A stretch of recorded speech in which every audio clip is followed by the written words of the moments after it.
5. maijā Tārbatas ielā 57 radošajā centrā Hyper katram interesantam bija iespēja apmeklēt skolēnu veidotu brendu Design Studios un Once Archive izveidoto dažu dienu veikaliņu, jeb pop-up store, kurā bija iespēja iegādāties visas jauniešu veidotās drēbes. Kā jauniešiem radās ideja organizēt un kādēļ vispār rīko šādu pasākumu?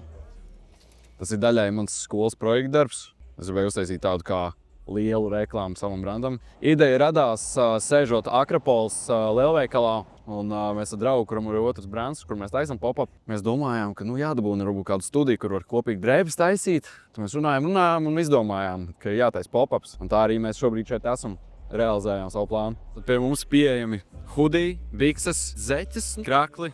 Un vēlāk arī būs tāds mazs priekšlasums no 4 reperiem. Uzstāsies Eksis, Daguči, Stariņš un TKI. Apmeklētāju vidū repa mākslinieku priekšlasumi ir gaidītākais notikums. Tomēr daži šos māksliniekus dzird pirmo reizi. Kāpēc tieši šie mākslinieki? Gribēju kaut ko, ko jaunieši savā ziņā zina.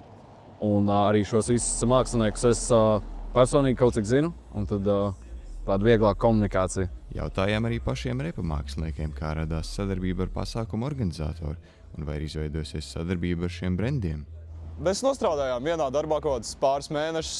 Mēs riktīgi sadraudzējāmies. Viņš ir mana drauga brālēns, kas vēl padara to tuvāk. Un, tā mēs tusējuši, sadraudzējušies un abi mākslinieciski cilvēki un izdomājām uztaisīt mākslas kultūras pasākumu, kur sakombinēt mūziku ar mākslu, drēbēm. Es satiku Vanagu Tallinas kvartālā, viņš man piedāvāja uzstāties, barunājām par pasākumu. Mums ir sadarbība, nebūs pēdējais pasākums, nebūs pēdējais drops drēbēm, mums ir saikne, teiksim tā. Kā repa mākslinieki vērtē veikala piedāvājumu? Man šķiet, ka vajag vairāk bišķu drēbes.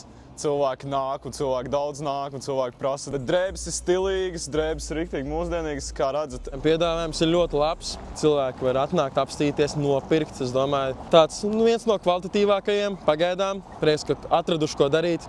Vasaras vidū no repera Stariņa sagaidāms mazalbums. No repera Daguči sagaidām jauni singli, bet galvenokārt jauni apģērba gabali sagaidām jau 5. un 6. jūnijā Burzma butīka modes skatē.